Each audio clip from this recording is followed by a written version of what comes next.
So with the Detroit Lions, the cornerback position is going to be so key.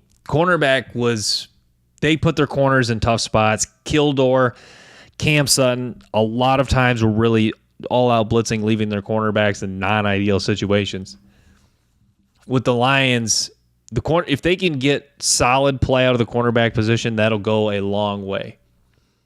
You look at the Lions' defensive scheme, 4-2-5, it's really set up in a way where you have to, like the 4-2-5 defensive scheme, you have to have good defensive backs to really thrive with it. And they had good safeties. They got good play out of Brian Branch, good play out of Kirby Joseph. Malifonwu made plays. But having good corners is such an added bonus, and you can argue it's a must in the 4-2. You can argue it's a must in any defense, especially a must in the 4-2-5 defense when you're going to put more defensive backs out there. So the cornerback position is going to be key. Terrion Arnold, Ennis Rakestraw, Carlton Davis. Carlton Davis, a lot of the Lions' success is really going to ride on the health of Carlton Davis. When Carlton Davis is healthy, you look at this is a guy that can create 18, 19 pass breakups. That's so critical. Carlton Davis, when he's healthy, you watch his highlights, Davis, he really can lock onto wide receivers. And he's not the fastest guy. I think it was only like a 4.5 40. But he just has a knack for sticking with wide receivers. So Carlton Davis, the health of him will be key, and the development of Terrion Arnold and Ennis Rakestraw is going to be so critical for the Detroit Lions. And can Jack Campbell continue to get better? Jack Campbell's been pretty good, but I think there's a little bit more meat on the bone with Jack Campbell. I wish he would play a little bit more reckless. But Jack Campbell's a really good football player, and I think him taking another step and getting better, like could he have kind of the trajectory of Alex Anzalone, where he shows he's good enough to play in this league, good enough to be a starter, but can he continue to get better and really develop that toughness and just continue to grow his football intelligence? I think that's what's going to be big for Alex Anzalone. And then the health of Levi Onwuzurike. That's going to be critical. The health of DJ Reader. DJ Reader and Levi Onwuzurike could be critical guys. If those guys are healthy, those guys are capable of being good football players that'll really help Aleem McNeil out, and that could create a dominant interior. You look at the NFL, everyone talks about the quarterback position, the cornerback position, and the left tackle position being premium positions. Also edge rusher. Defensive tackle is right up there too. That might be, you could argue defensive tackle is becoming more and more a premium, because to find one that can plug holes against the run, rush the passer, and just create chaos in the middle is so key. And that's exactly what they have with Aleem McNeil. And DJ Reader's not capable of being necessarily a dominant defensive tackle, but he's good enough where you got him, you got two good defensive tackles in there rotating in with Onwuzurike, and that can create a vast problem for opposing offenses.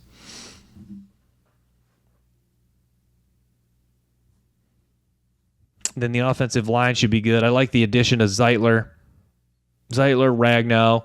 This is an offensive line that should be really good run blocking overall. They just got really good run blockers. That's Zeitler's forte, run blocker. That's Frank Ragnow's forte, is run blocking. Not that he can't pass block. Same with Sewell. Sewell's always been a dominant run blocker. Not that he's not a dominant pass blocker as well, but you have three guys that are legit dominant run blockers. What I love about the Detroit Lions, like I think a lot of times in life you can break success at certain things down to a couple of different points. And the main points in the NFL, and not just the NFL, but football in general, are running the ball and stopping the run. And that's exactly what the Detroit Lions have. They have the ability to run the ball. Montgomery, Gibbs, good run blocking offensive line. They have the ability to stop the run. They showed that ability, especially they could take that to this ability to another level, especially next year with DJ Reader, Aleem McNeil healthy, Aiden Hutchinson healthy. So the Lions can do one of the main core things to succeed in football at any level: run the ball and stop the run. And then the Lions also have shown the ability to create big plays. I think that's why Jameson Williams, you want him to be more consistent, but what is he? He's a big playmaker. So the Lions, that's one of the next key points of football.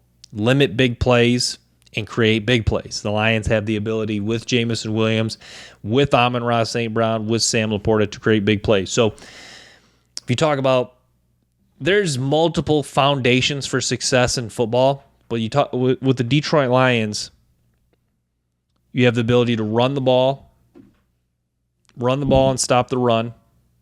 You have the ability to create big plays. Their defense has been good enough to limit big plays. I throw that in that category. And also, with the Detroit Lions, they have established depth. So ability to run the ball, ability to stop the run, create big plays and limit big plays, and then depth. Depth especially on defense. So the Lions have several key core things that you need in a football team in order to have success.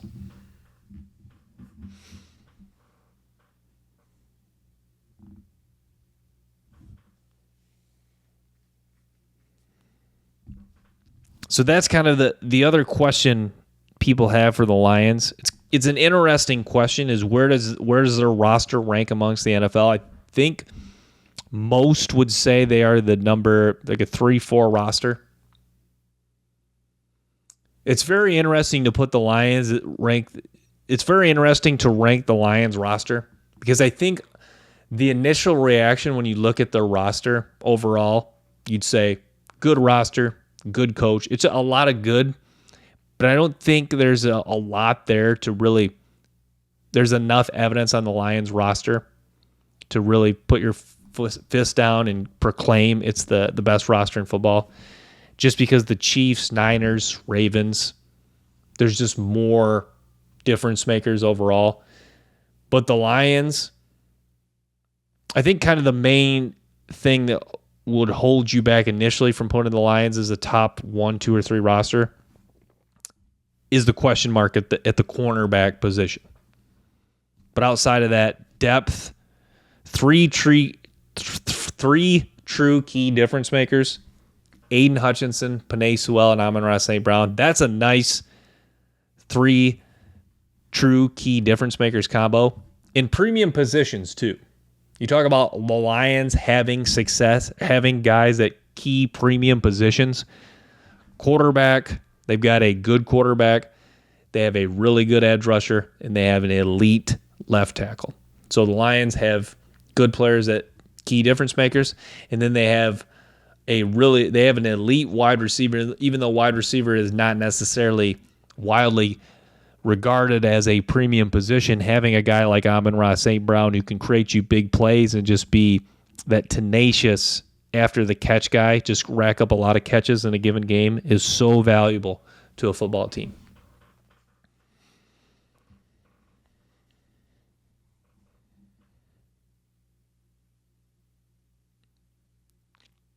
The Lions' schedule is pretty tough. They do get Arizona early. At least that's one game where you can most likely pencil in a win. It's always tough with the NFL schedule because there's a lot of teams that, there's going to be one team that goes worst to first. The LA Chargers are a candidate to that. But what's tough about like looking at the NFL schedule and playing the win-loss game, a lot of times in college football, people have talked about this before, like if you're Ohio State, if you're Georgia, even Michigan, a lot of times you got 7, 8, 9 free wins, maybe not 9, but at least 7, 8 free wins. In the NFL, we can say the Lions will beat the Cardinals, but how do we know that? How do we not know the Cardinals are going to take a step back? What if Kyler Murray's rolling early? What if Marvin Harrison becomes that next elite wide receiver and he's just shredding defenses early? What if that's just a week where their connection just comes together and is unstoppable? So that's what's tough. You can say, like the LA Rams, the Buccaneers, Lions should win those games, but it's going to be tough. Easier said than done, right? So the Arizona Cardinals, not projected to be one of the better football teams, but a lot of weird things happen early in the NFL season, and there's a lot of change. So it's very tough in the NFL. Even though I do it, it's very tough to play the win-loss game. Even though it's a fun game to play, it's very hard to do it. And you never know. The Arizona Cardinals, maybe they're a bad team, but like I said, they could be rolling early, and they just beat and they just happen to have a really big day, week 3 against the Lions, and beat.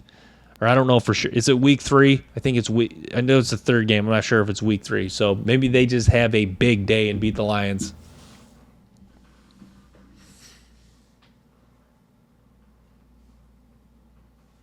Really happy that the Lions have Dan Campbell.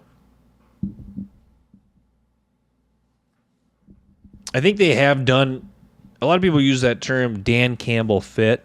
I think they have done a good job of getting guys that are Dan Campbell type players. But in the NFL, they can't always do that. Cam Sutton and DJ Reader, are they Dan Campbell guys? I would think so.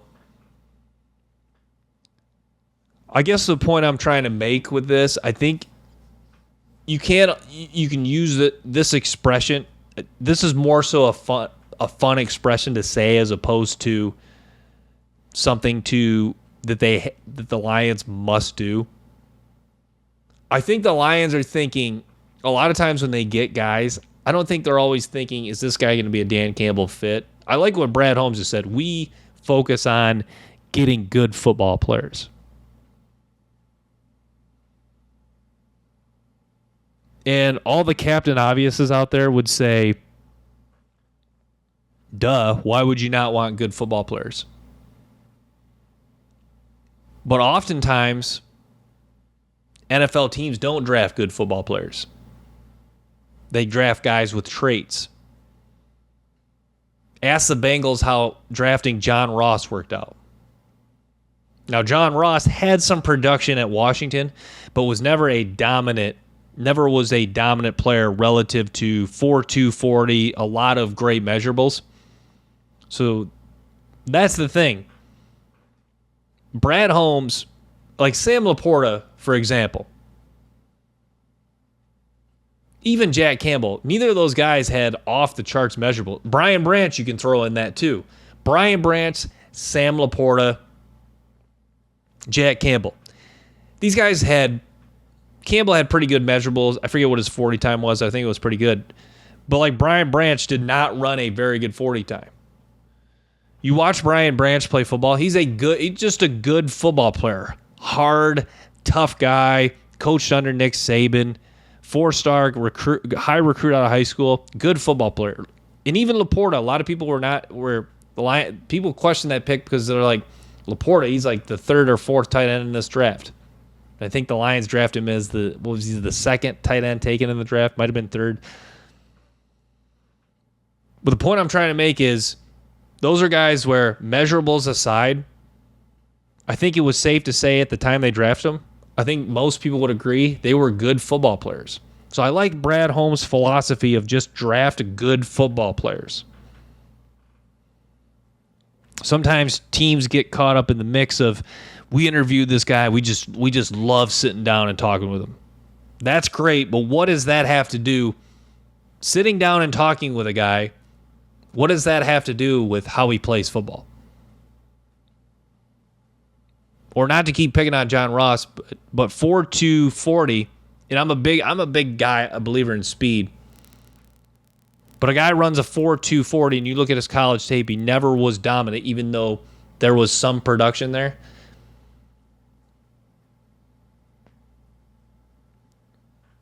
So, yeah, with Brad Holmes, I just love that he wants to just draft good football players. At the end of the day, That's what you're doing. It's not the guy that you have the most fun with in the interview, throwing paper airplanes, joking, high-fiving with. It's the guy that's a good football player that's going to win you games, that can fit into your system. And the Lions have just done an excellent job of doing that. I think that's what's cool. I think Brad Holmes doesn't overthink draft picks either. Most NFL teams, I think, are doing a good job about this. But Brad Holmes, I believe, really has done the best.